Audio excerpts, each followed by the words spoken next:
বাড়ির মধ্যে হঠাৎ করে দুর্গন্ধ, পচা গন্ধ কি করে আসে? ঝকঝকে তকতকে নতুন একটা বাড়ি থেকে এরকম দুর্গন্ধ পচা গন্ধ, যেন মনে হবে বহু দিন ধরে ফ্রিজের মধ্যে কোনো নোংরা পচা মানে মাংস জাতীয় বা মাছ জাতীয় কিছু আমিষ কোনো এরকম কোনো জিনিস থাকলে যেরকম পচা গলা গন্ধ ওঠে সেরকম গন্ধ। হঠাৎ করে রুমে এসি চলছে না, অথচ ঘরের মধ্যে টেম্পারেচার হাই হয়ে গেছে, ঠান্ডা। বাথরুমে স্নান করতে যাচ্ছে, পিছনে যেন বুঝতে পারছে কেউ একজন তাকে দেখছে।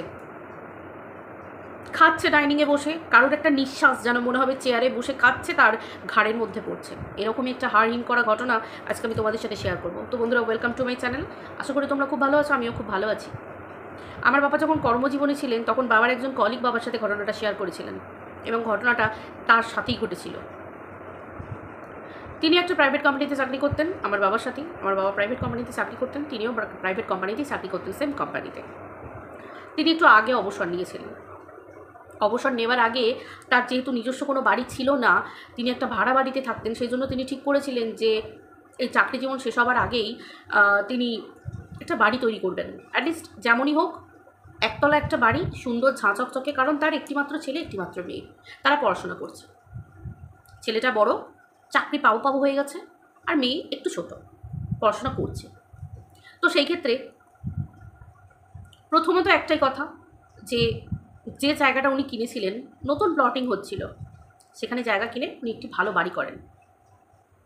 ওনার মতামত যে বাড়ি যখন তৈরি হলো তখন খুব সুন্দর একটা নেগোশিয়েবল প্রাইসে তিনি জায়গাটা কিনেছিলেন, ভালো মিস্ত্রি দিয়ে বাড়ি তৈরি করেছিলেন, যেমন মানুষ মানে বেস্ট সব কিছু দেয় একটা বাড়ির পিছনে, তিনি সব কিছু দিয়েছেন। মানে বলতে পারো সারা জীবনের পুঁজির বেশিরভাগটাই তিনি ঢেলে দিয়েছেন বাড়ির পিছনে, কারণ মাথার উপর ছাদ থাকাটা খুব জরুরি, যেহেতু একটা ছেলে একটা মেয়ে এবং আঙ্কেল এবং আন্টি দুজনে, মানে কাকু কাকিমা দুজনে থাকেন। সেই ক্ষেত্রে বাড়ি হলো, আশেপাশে একটু সামান্য দূরে দূরে দূরে দূরে প্লটিং হচ্ছে, কিছু কিছু বাড়ি আছে, তবে এক একটা প্লটে থাকে না যে নতুন একটা বাড়ি, আবার কিছুটা দূরে একটুখানি বাড়ি, এরকমভাবে বাড়িগুলো হচ্ছে। তখনও খুব ভালো কথা, বাড়ি হয়ে গেছে। বাড়ি হয়ে যাবার পরে গৃহপ্রবেশ হয়েছে, প্রচুর লোকজন নিমন্ত্রিত ছিল, মোটামুটি ভালো সব কিছু হয়েছে। কিছু বুঝতে পারিনি। মেইন হচ্ছে যেদিন থেকে থাকা শুরু করলো, গৃহপ্রবেশ হয়ে গেল, নেক্সট ডে যাতায়াত করছিল পুরোনো ভাড়া বাড়ি থেকে। এবার কি একেবারে তো সব কিছু হয় না, একটু একটু করে গুছিয়ে নিয়ে আসবাবপত্র সব কিছু আসে। সেকেন্ড ডে যেদিন আসবাবপত্র নিয়ে এসে, কাকু ঠিক ছিল যে পুরোনো বাড়িতে থাকবেন, আর নতুন বাড়িতে কাকিমা, ছেলে এবং মেয়ে তিনজনে নতুন বাড়িতে থাকবে। খুব ভালো কথা। ঘটনাটা ঘটতে শুরু করলো সেই দিন থেকে। দুপুরবেলা, একদম ভর্তি দুপুরবেলা স্নান করতে গেছে কাকুর ছেলে। প্রথম ঘটনা ঘটে ছেলেকে দিয়ে। স্নান করতে গেছে, পরিষ্কার ফিল করতে পারছে যে বাথরুমে ও ছাড়াও আরেকজন কেউ উপস্থিত আছে, কাকুর ছেলে ছাড়াও আরেকজন উপস্থিত আছে, পরিষ্কার ফিল করতে পারছে। একবার নিজেকে ভাবছে যে এত ধকল গেছে কদিন শিফটিংয়ের জন্য, তাহলে বোধহয় এর জন্য আমার এরকম হচ্ছে, কিন্তু পরিষ্কার ফিল করতে পারছে কিছু একটা ঘটনা আছে, অস্বস্তি বোধ একটা থেকেই যাচ্ছে। কিচ্ছু বলেনি, স্নান করে বেরিয়ে গেছে। এরপর ঘটনা হচ্ছে, কাকুর মেয়ে খেতে বসেছে, হঠাৎ করে মানে এই ঘাড়ের কাছে ডাইনিং টেবিল, খেতে বসেছে, দেওয়ালের দিকে বসেছে, চেয়ারটা দেওয়ালের দিকে সেট, এবার খেতে বসেছে এই জায়গাটাতে কেউ যেন একটা, কেউ এভাবে কাঁধের মধ্যে না, মানে এই থুতনিটা রেখে এভাবে জোরে নিঃশ্বাস ফেললে যেরকম এই জায়গায় নিঃশ্বাসটা পড়ে, ঠিক সেই রকম ধরনের একটা নিঃশ্বাস পুরো ফিল করছে। একবার হয়েছে, ভেবেছে হয়তো হাওয়া, ফ্যান চলছে ডাইনিংয়ে হাওয়া। দ্বিতীয়বার হয়েছে, তখনও ভেবেছে হয়তো চুল টুলগুলো সাইডে, মানে ভয় কিন্তু পাচ্ছে, অস্বস্তি একটা হচ্ছে ফিলিংস, বাট বলতে পারছে না কাউকে। যেমন কাকুর ছেলে কিন্তু ওটা কাউকে বলেনি, ওটা কিন্তু কাকুর ছেলের মধ্যেই আছে, এখনও কিন্তু কাউকে বলেনি দুপুরে কী হয়েছে। এবার খেতে বসেছে, এটা বোনের সাথে ঘটছে, এই জায়গায় নিঃশ্বাস পড়ছে। তিনবারের বার যখন নিঃশ্বাসটা পড়েছে, তখন কিন্তু ওনা ছিটকে উঠেছে চেয়ার থেকে, উঠে সরে গেছে চেয়ার থেকে। সব মা জিজ্ঞাসা করছে, দাদা জিজ্ঞাসা করছে যে কী ব্যাপার, বা দুপুরবেলা হয়েছে, দুপুরবেলা কাকু খেতে এসেছে, খেয়ে দিয়ে কাকু বিকেল হলেই বেরিয়ে যাবে, রাতের দিকে কাকু থাকবে, মানে পুরোনো বাড়িতে খাওয়া দাওয়া করতে এসেছে দুপুরে কাজের মধ্যে। তখন এবার বলছে যে কী হলো, উঠে চলে গেলে? না আমার কেমন যেন একটা হলো। কেমন কী হলো? না কে জানো জানো এরকম। এই কথাটা যেই বলেছে তখনই ছেলে, মানে কাকুর ছেলে, কাকিমা তো আর কাকু তো বিশ্বাস করতে চায়নি, বলছে দেখ তোদের যত সব এইসব বাজগুবি কথাবার্তা, কী হয়েছে? ওরকম মনে হচ্ছে, ফ্যানের হাওয়ায় মনে হচ্ছে, চুলটা খুলে বসেছি স্নান করে ওরকম মনে হচ্ছে। কাকুর ছেলে না তখন আর চুপ থাকেনি। কাকুর ছেলে তখন ওর বোনকে, ওর মানে কাকুর ছেলে যে চেয়ারটায় বসেছিল সেটা বোনকে বসতে দেয় এবং বোনের চেয়ারটা নিজে বসে এবং কাকিমাকে বলে এবং কাকুকে বলে, মা এটা শুধু বোনের সাথে কিন্তু নয়, বোন যে বললো আমি তাহলে তোমার কাছে স্বীকার করছি, আমি যখন স্নান করতে গেছি তখনও না আমার এরকম একটা মনে হয়েছে কেউ যেন কি যেন একটা দেখছে আমাকে, মানে আমি বুঝতে পারছি কিন্তু আমি তাকে দেখতে পাচ্ছি না এবং অন্য কিছু বুঝতে পারিনি কিন্তু আমি বুঝতে পারছি কেউ একজন আছে এবং বিভিন্ন কোণ থেকে আমাকে দেখছে। মানে আমি বলছি গায়ে কাঁটার দিয়ে উঠছে, এরকম একটা ঘটনা। তখন কাকু কাকিমা একটুখানি হলেও মানে একটু হলেও যেন একটু ঘাবড়ে যায়। এবার কাকুর কথা বলে রাখি, কাকু না আগেকার দিনে মানুষ, মানে একদম সেই ঠাকুর দেবতা এই সমস্ত খুব বিশ্বাস করে না। কাকিমা তো মহিলা, ছেড়েই দাও, একদম অমায়িক, মানে অমায়িক মানুষ এবং ওই কাকুর টাইপেরই কিছুটা। কাকিমা খুব ভয় পেতে থাকে, কী হলো ছেলেটা মেয়েটা দুজনেই বললো। এবার ছেলে তো কাকুর ছেলে তো এতটা ছোটও নয়, রীতিমতো চাকরি করবে, মানে এরকম একটা বয়স, ঠিকঠাক বয়সে গেছে, MBA কমপ্লিট করেছে বা চাকরির জন্য চেষ্টা করছে। তো তোমরা বুঝতেই পারছো তাহলে এত এরকম বয়সে বড়, সে তো আর ছ্যাবলামি করবে না মিথ্যে বলে। এবার রাত্রের দিকে ঘটনাটা একদম অন্যরকম ঘটল। হঠাৎ করে রাত্রিবেলায় মানে ডাইনিংয়ে বসে সবাই জাস্ট কাকু বেরোবে, মানে কাকু খাওয়া দাওয়া করে বেরিয়ে যাবে, ডাইনিংয়ে বসে কাকিমা রুটি করছে, মানে রুটি বলতে ওই আটা টাটা মাখছে, আর কাকিমার মেয়েকে বলেছে যে তুই একটু সবজি কিছু কেটে দে, আমি একটু রুটির সাথে কিছু তরকারি করবো। হঠাৎ করে মানে ডাইনিংয়ে ঘটনাটা করছে ওরা, আর ছাদের মধ্যে গড়গড় গড়গড় করে গড়িয়ে গেলে বা কেউ জোরে জোরে পা ফেলে দৌড়াদৌড়ি করলে যেমন হয় না, ঠিক সেরকম আওয়াজ হচ্ছে। একবার শুনেছে। এবার তখন কাকিমা বলছে যে হ্যাঁ রে বাবু তুই কি ওপরে গেছিস, মানে কাকিমার ছেলেকে জিজ্ঞাসা করছে, কিন্তু কাকিমার ছেলে তখন ঘরের মধ্যে বসে কাজ করছে। এবার 2বার ডেকেছে 3বার ডেকেছে, 2বার সাড়া দেয়নি, তাহলে কাকিমা ভেবেছে ছাদে আছে, মেয়েও ভেবেছে ছাদে আছে বোনও। এবার কাকু ওদের কথা শুনে ঘর থেকে কাগজ পড়ছিল, বেরিয়ে এসেছে। কি হলো, বলছে বাবু কি ছাদে আছে, জোরে জোরে হাঁটছে। তখন কাকু বলছে হতে পারে ছাদে আছে।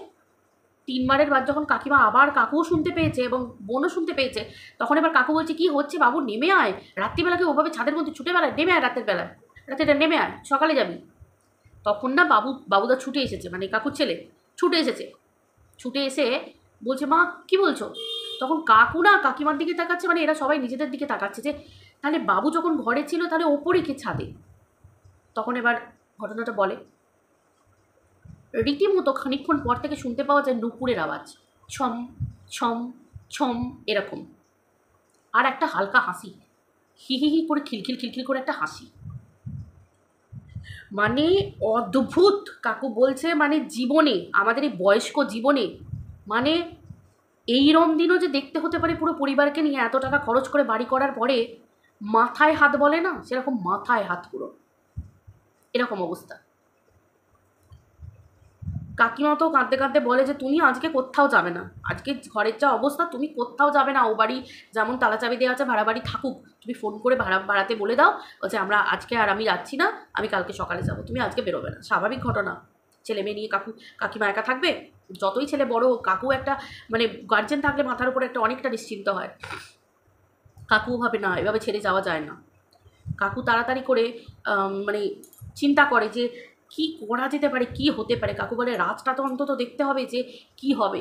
তখন ওই কাকুদের যে বড় রুমটার মধ্যে, মানে কাকু কাকিমার যে রুমটা, সেই রুমে ঠাকুর আছে, এক কোণে ঠাকুর আছে। তো সেই ঘরের মধ্যে কাকু কাকিমা ছেলে মেয়ে সবাই একই ঘরের মধ্যেই সেদিনকে রাত্রিরে শোয়। হঠাৎ রাত্রিরে শুনতে পায় বিড়ালের কান্না।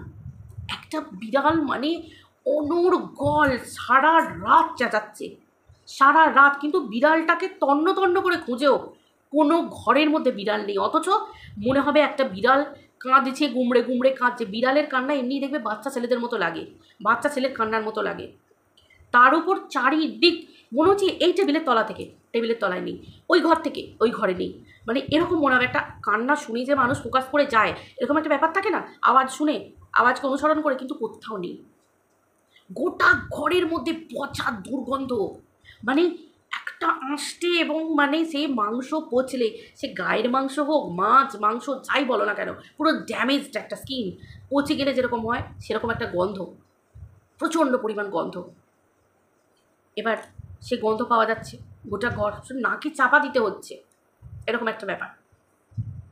কিছুক্ষণের মধ্যে মানে দেখতে পাওয়া যায় যে কাকিমার মেয়ে একটা অন্যরকম আচরণ করতে শুরু করে দিয়েছে, মানে বোন বোন একটা অন্যরকম আচরণ করছে, মানে সেই গোটা ঘরের মধ্যে ছুটে বেড়াচ্ছে, দৌড়ে বেড়াচ্ছে, নুপুর খুঁজছে, কোথায় নুপুর পড়বে নুপুর খুঁজছে।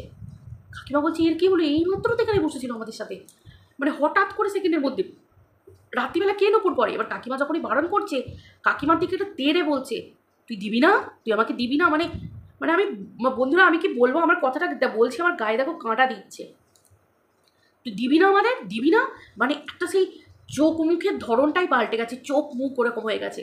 এবার কাকু এরা না, এরা মানে এদের বুঝতেও মানে সময় লাগছে যে ঘটনাটা যেটা অন্যদিকে হচ্ছিল সেটা এবার আমার মেয়ের মধ্যে এসেছে, ওটা ওরা বুঝতে আর পারছে না। যখন গম্ভীর গলায় গর্জন করেছে তখন ওরা মানে পুরো একদম আর কিছু নেই ওদের মধ্যে। কাকু বলছে আমার তো মানে অবস্থা খারাপ, যে আমার সন্তানের উপর দিয়ে এবার যাচ্ছে, আমি কি ভুল করলাম। কাকিমা তো খাউমাউ করে কাঁদতে আরম্ভ করে দিচ্ছে হঠাৎ করে এরকমভাবে, মানে যে মেয়ে কিছুক্ষণ আগে বলছিল রুটি আর আলু সবজি, আলু ফুলকপির সবজি খাবে, সে মেয়ে এক বলছে আমাকে মাংস দাও। এমনকি রাত্রে মাংস কোথায় পাবে, মাছ ছিল, কাঁচা মাছ ফ্রিজ থেকে বার করে খাচ্ছে। তোমরা ভাবতে পারছো কাঁচা মাছ, কোন সাধারণ মানুষ, কোন মানুষ এরকমভাবে কাঁচা মাছ খায় বলতে পারো। কাঁচা মাছ খাচ্ছে এবং কি বিচ্ছিরিভাবে খাচ্ছে, মানে যে মেয়ে মাছকে ডিপ ফ্রাই ছাড়া খেতে পারে না এখনকার মেয়ে, সেই মেয়ে কাঁচা মাছ খাচ্ছে এবং সেটাও এরকম একটা মানে জঘন্যভাবে। এতটুকু বুঝতে সময় লাগেনি আর যে খুব খারাপ ঘটনা একটা ঘটে গেছে মেয়ের ওপর দিয়ে, করবে কি। এবার কাকু একটু আধ্যাত্মিক টাইপের মানুষ ছিলেন, কাকু যেসব মানে যাগযজ্ঞ, তারপরে ওই বাড়ি হওয়ার সময় যে যাগযজ্ঞ করেছিলেন এবং যে ওই মাদুলি টাদুলি যেগুলো করান আর কি, মানে নর্মালি ছেলেমেয়ের প্রোটেকশানের জন্য, সেই জেঠুকে ফোন করেন, চেনা একজন দাদা কাকু, তাকে ফোন করার পর সব কথা বলেন। সে তো মানে সেই কথাটা বলার পর মেয়ে যখন ফোনে কথা বলছে, কাকু বলছে হাড় হিম হয়ে যাবে ঘটনাটা শুনলে, মানে শুনলে কি সেই মুহূর্তে যদি দেখতে, মানে কাকু বলছে যে আমি যখন ফোনে কথা বলছি, ওই দাদা যখন বলছেন যে আমি কালকে যাব, মেয়েটা মাছ খাচ্ছে, কামড়াচ্ছে, খেয়েই যাচ্ছে, ফ্রিজে এক টিফিন বক্স মাছ যেন রাক্ষসের মতো খেয়ে ফেলছে। তো সে খেতে খেতে বলছে আমাকে তাড়াবি, আমাকে তাড়াবি, মানে একটা মানে বুঝলো কী করে যে কোনো কথা হচ্ছে। এবং কাকু সেটা ঘরের মধ্যে আকার ইঙ্গিতে বলছে, ঘরের ভিতর ঢুকে গিয়ে। আর ঘটনাটা ঘটছে ডাইনিংয়ে, ফ্রিজ যেখানে আছে, ও ফ্রিজ থেকে বার করে টেবিলের ওপর বিচ্ছিরিভাবে বসে খাচ্ছে, কোনো চেয়ারে বসা নয়, টেবিলের ওপর উঠে বসে পা ছড়িয়ে এভাবে খাচ্ছে রাক্ষসের মতো। মানে সেই অবস্থায় বুঝতে পারছি কাকু কি কথা বলছে, আমাকে তাড়াবি, আমাকে তাড়াবি, আমাকে তাড়াবি, মানে একটা বিচ্ছিরিভাবে গর্জন করে। আর ভিতরে গর্জনটা হচ্ছে একটা মহিলার গর্জন। নুপুর পরে সারা রাত, সেই রাতটা নাকি ছাদে উঠছে, নিচে নামছে, এ ঘরে লুকাচ্ছে, খাটের তলায় ঢুকে পড়ছে, এবং যে কিছু বলতে যাচ্ছে, যদি কাউকে কোনো কিছু বাধা দিতে যাচ্ছে, তখনই দেওয়ালে নিজে মানে নিজের মাথা ঠুকছে, অথবা নিজের স্কিনকে নিজের হাত পাকে এভাবে চিরছে, এভাবে গালের মধ্যে, মানে পুরো ক্ষতবিক্ষত করে ফেলেছিল নিজেকে কাকুর মেয়ে নিজেকে। মানে অ্যাকচুয়ালি তো ও নিজে করছে না, কিন্তু তার শরীরটা পুরো ক্ষতবিক্ষত হয়ে গেছিলো। এইভাবে যখন সূর্য ওঠে, মানে ভোর হয়ে যায়, সকাল হয়ে যায়, তখন আর ডাইনিংয়ে থাকেনি। কারণ কাকু বলল যে প্রথম সেদিন বুঝতে পারলাম আত্মা যখন ভর করে এবং তার মধ্যে এক্সিস্ট করে থেকে যায়, তখন বুঝলাম যে আত্মা সূর্যের আলো সত্যি নিতে পারে না, নিতে পারে না আত্মা সূর্যের আলো। একটা অন্ধকার ঘরে পর্দাকে টেনে দিয়ে, যে ঘরে কাকুর মেয়ের ঘর, পর্দাকে টেনে দিয়ে মানে সে কি করেছে, মানে জঘন্যভাবে খাটের তলায় নিচে গিয়ে সে ঢাকা চাপা দিয়ে অন্ধকার করে, লাইট বন্ধ, দরজা বন্ধ করে খাটের তলায় ঢুকে বসেছিল। তারপর যখন ওই জেঠু আসে, ওই জেঠু এসে আগে বলে চারিদিকে জানলা খুলে দিতে, মানে সে বাধা তো প্রচুর দেয়, ভাঙচুর করতে থাকে, হাতের কাছে যা তাকে ছুঁড়ে দেয়, আবার নিজেকে ক্ষতবিক্ষত করতে থাকে, এরকম সারা দিনে অর্ধেক টাইম চলে। আগে পর্দাগুলো সব সরিয়ে দেয়, জানলা খুলে দেয়। এবার যখন সূর্যের আলোটা পড়ছে তখন বলছে কান ফাটা চিৎকার, মানে যদি বোধহয় আশেপাশে বাড়ি থাকতো বোধহয় সবাই চলে আসতো। কিন্তু এমনই একটা ব্যাপার, কাকু কাউকে জানাতেও পারছে না। কাকু চেষ্টা করছে যে আইবুড়ো মেয়ে যতটা পারে নিজের মধ্যে রেখে ঘটনাটা ঠিক করে নিতে। চারিদিক আগে ওই জেঠু এসে ঘর বন্ধক দিয়েছে, মানে ঘর বন্ধ করেছে বিভিন্ন মানে সামগ্রী দিয়ে। তারপর আরও 3-4জন অ্যাসিস্ট্যান্ট এসেছিলেন তার সাথে, তাকে হেল্প করবেন বলে। বাড়িতে রুমের মধ্যে মন্ত্র টন্ত্র উচ্চারণ হচ্ছে, মানে সকালের দিকে যা পূজা পাঠ সব কিছু করছে। সে কোনো সেই দুপুরের পর থেকে রাত্রিরের মধ্যে থাকা পর্যন্ত, রাত্রির না হওয়া পর্যন্ত, সন্ধ্যে সূর্যাস্ত না হচ্ছে, কোনো মুখ খোলাতে পারিনি। কে কোথা থেকে এসেছে, কি কেন এখানে, কেন মেয়ের শরীরে, কেন কাকুদের বাড়িতে, কিচ্ছু বলেনি। সন্ধে হবার পর অনেক কষ্ট করে সে সবটা মানে তার কাছ থেকে জানতে পারে যে মেয়েটি গায়ে মানে আগুন দিয়ে মানে পুরো পুড়ে গেছিল এবং পুড়তে বাধ্য হয়েছিল তার শ্বশুরবাড়ির অত্যাচারে, এবং তাকে ওই জায়গায় রাতের বেলা এসে ওই লাশ হিসেবে পুঁতে দিয়ে গেছিল, দাহ পর্যন্ত হয়নি। যে ঘরটা, যে প্লটটা কাকুর প্লট ছিল, যে যার উপর বাড়িটা তৈরি হয়েছে, এবং এই জায়গাটাকে ওর নিজের আস্তানা, এবং ও এখনও পর্যন্ত বিচার পায়নি। এখনও পর্যন্ত নাকি কেউ জানেই না ওকে, ও মানে কোথায়, মানে বাড়ির লোক এখনও জানেই না যে মারা গেছে না পালিয়ে গেছে না কি হয়েছে। এবং তার কথা মতো যে হয়তো তার পরিবার আজকে জানে, যে তার পরিবার জানে যে সে হয়তো মানে চলে গেছে অন্য কোনো পুরুষের সাথে, কিন্তু তা না, তার শ্বশুরবাড়ির লোকেরা তার উপর অত্যাচার করে তাকে এই নৃশংসভাবে তাকে শেষ করেছে। এবং সে নূপুর পড়তে খুব ভালোবাসতো এবং নাচতে খুব ভালোবাসতো, ভীষণ ভালোবাসতো নাচতে, এবং নূপুর পড়তে খুব ভালোবাসতো। মেয়েটির অনেক প্রতিভা ছিল। মেয়েটির বাবা খুব গরিব, মেয়েটি অনেক দুঃখ কষ্ট করে বিয়ে দিয়েছিল, অনেক দুঃখ কষ্ট করে বিয়ে দিয়েছিল বাবা মা, কিন্তু যেহেতু তার দাদা ভাই কেউ ছিল না, একটিমাত্র মেয়ে ছিল, তার জন্য তার এই দশা। তো তারপর অনেক কষ্ট করে, অনেক মানে সাধ্য সাধনা করে, অনেক কষ্ট করে তাকে শান্ত করেছে এবং তাকে প্রতিজ্ঞাবদ্ধ করে, তাকে মানে যেহেতু আত্মাকে প্রতিজ্ঞাবদ্ধ করতে হয়, এটা একটা নিয়ম। আর আত্মা কখনো মিথ্যে বলে না, যে কথা প্রতিশ্রুতি দেয় সে তার কথা রাখে, কিন্তু তার কথাটা রাখতে হবে। তো কিছু একটা ব্যাপার ছিল, সেটার কাকু বলল না, তো মানে বলেনি যে একটা ছিল ব্যাপার, সেটা বলে অনেক করে তারপর তাকে তার মেয়ের শরীর থেকে বার করে। কিন্তু ওই যে টাইম, মেয়েটার উপর যে পরিমাণ অত্যাচার হয়েছে, মানে যে পরিমাণ নিজেকে এরকম করা, মানে মানে ও চায় যে ওকে এরকমভাবে হয়েছে, ও সব মেয়েদের সাথে এরকম করবে, মানে এরকম একটা ব্যাপার। ও কেন কষ্ট পাবে না, আমি তো অনেক কষ্ট পেয়েছি, এই যে ধারণা, মানে অনেক কষ্ট করে তারপর তাকে কাকু মানে অনেক চেষ্টা করে যে এভাবে বাড়ি হয়ে গেছে, এই জায়গা থেকে কী করে খুলে বার করবে। মানে ঠাকুরের অসীম কৃপা, সব কিছু জানা যায়। কাকুর বাড়ির পিছন দিকে একটা কলতলা, সিলিন্ডার কল করেছিল, ওই কলতলাটা বাঁধানো ছিল, ওই বাঁধানো কলতলারই একটা দিকে একটা কোণে ওই সাইডেই মানে ওই জায়গাটাতেই পোতা ছিল।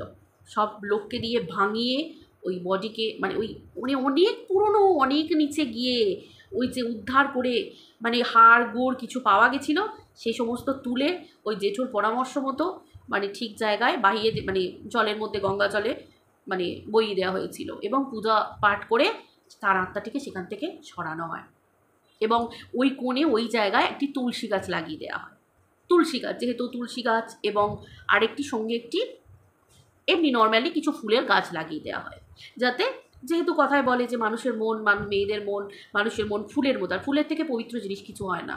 ফুল গাছ লাগিয়ে দেওয়া হয়, যে গাছ আপনি আপ বেড়ে থাকবে, সেরকম গাছ লাগিয়ে দেওয়া হয়। এবং তুলসী মঞ্চ টাইপের করে প্রচুর তুলসী গাছ লাগিয়ে দেয় ওই জায়গাটায়, মানে আর তুলসী গাছ যেহেতু একটা চারা পড়লে প্রচুর গাছ হয়ে যাবে, অথবা ওই জায়গাটা একটা বলে না তুলসী বৃন্দাবন, আমরা হিন্দু সমাজে এটাই আমরা মানি, তুলসী গাছের বৃন্দাবন, তুলসী গাছ যেখানে সেখানেই সদাই ভগবানের বিরাজ, তো সেটা মেনে ওই তুলসী গাছ প্রচুর পরিমাণে লাগিয়ে দেওয়া হয়।